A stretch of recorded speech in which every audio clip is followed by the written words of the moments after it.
Hey guys, happy Tuesday. I'm going to do a special live teaser Tuesday for you guys today.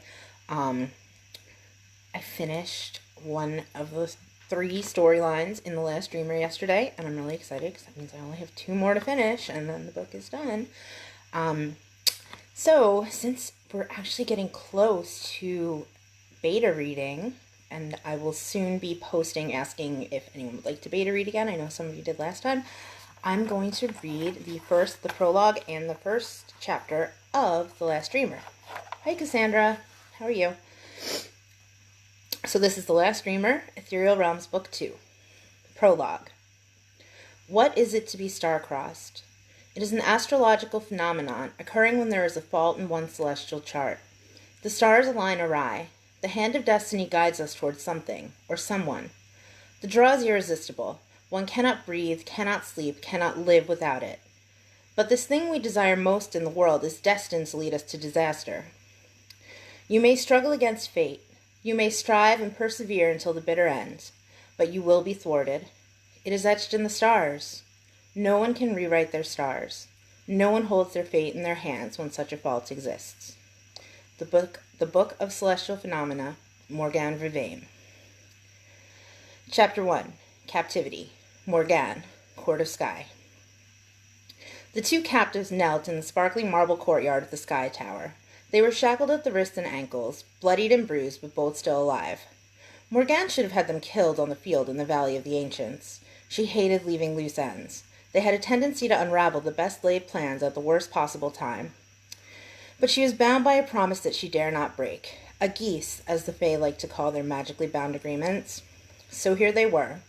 Varric Skyborn, the Sky Lord, and the de facto Shadow Empress, Lorna Blackburn. Alive, though at least they didn't look so regal now, kneeling before her, pale and trembling. Morgane approached the Shadow Sorceress first, beckoning Asaperi to follow. He looked a proper headsman, clad in full armor, elven iron blade at his side. A shame there would be no heads taken today.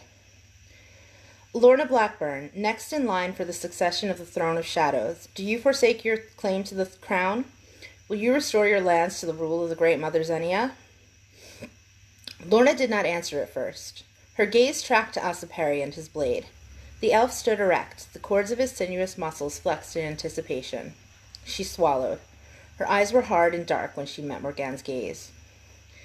It is not the Great Mother's rule you're seeking to restore, but your own power you're concerned with amassing Morgane.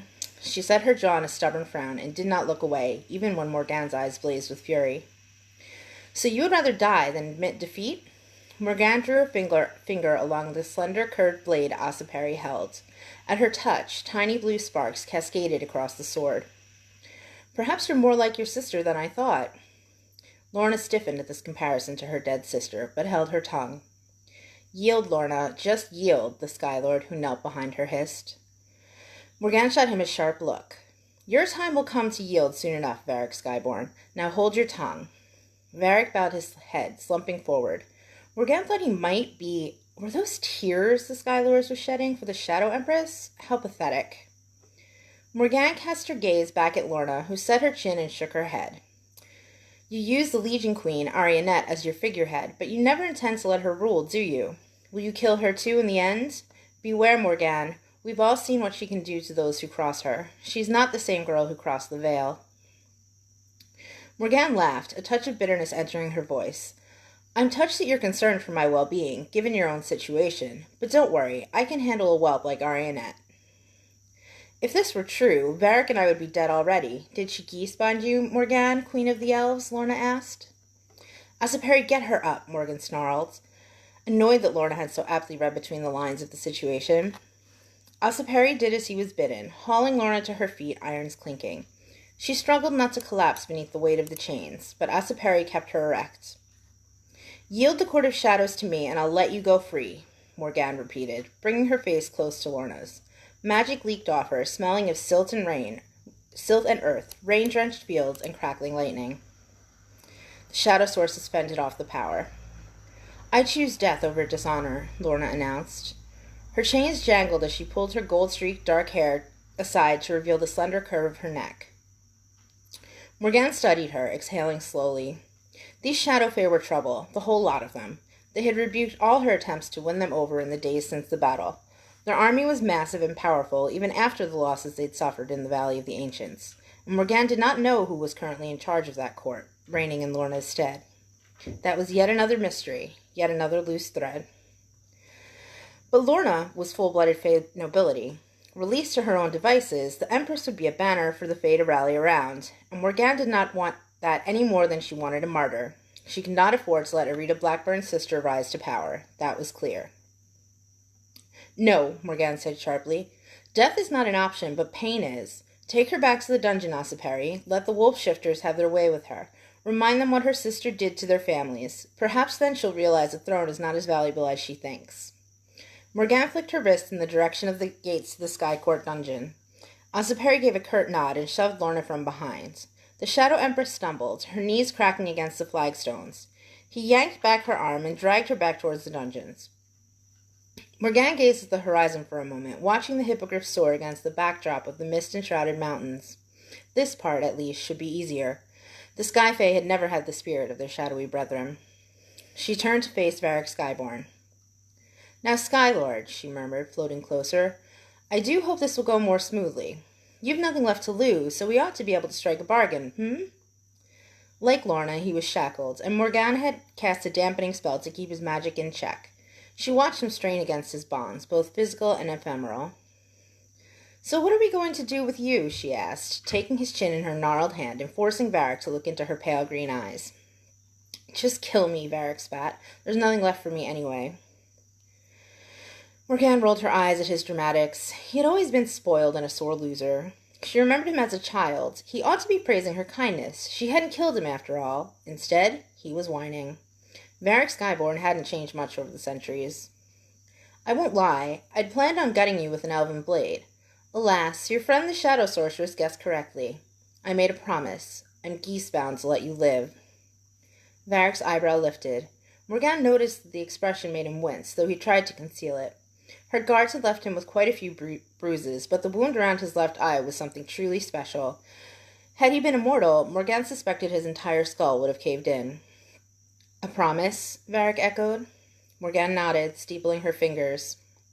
Arionette Gracelily, Morgane rolled her eyes, staunchly refuses to embrace her role as a Legion Queen unless I guarantee your safety, she grumbled. Varric's eyes widened. Arionette? He breathed her name. Is she? He began, then dropped off.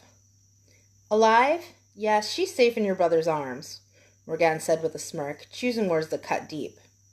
Varric responded as she'd known he would. He clenched his jaw, color rising in his luminescent skin. He was so pale from his days in the dungeon that she could almost see the blue blood pulsing at his temples. But we're not here to talk about your little girlfriend. We're here to talk about you, about the stipulations of your release. Varric stared at Morgane, his crystal blue eyes wide, his throat muscles working like he wanted to speak, but could not force out the words. You're going to release me? He finally managed. Morgane squatted in the dirt and leveled her gaze at him. If you agree to 3 concessions. 1, Morgane raised a single finger. The Sky Court will submit to the Legion Queen's, she corrected, rule. Varric ground his teeth, but nodded. 2, she raised a second finger. You will let me mark you with a permanent diminishing rune. I can't have you flying all over the realms, rallying people to your cause, rummaging up a rebel army. This was less palatable. The Skylord's nostrils flared and his jaw fell slack. No man would want to be neutered like this, but it would be particularly hard for a Fae Lord to swallow. Is my word not enough? He asked, looking so plaintive that for a moment Morgane almost felt sorry for him. She shook her head. It is not. I am elven. I cannot bind you with the geese. This is the only way. Varric scowled, but in the end gave a nod of consent. 3rd, you will disappear. I do not care where you go, but you will not be in my hair, or your brother's, or Arionette's. I want you gone from the courts. Find some hole and vanish into it. There was a long moment when the Skylord only gazed at her, fury palpable in his icy eyes, and Morgane could see the war raging in his mind.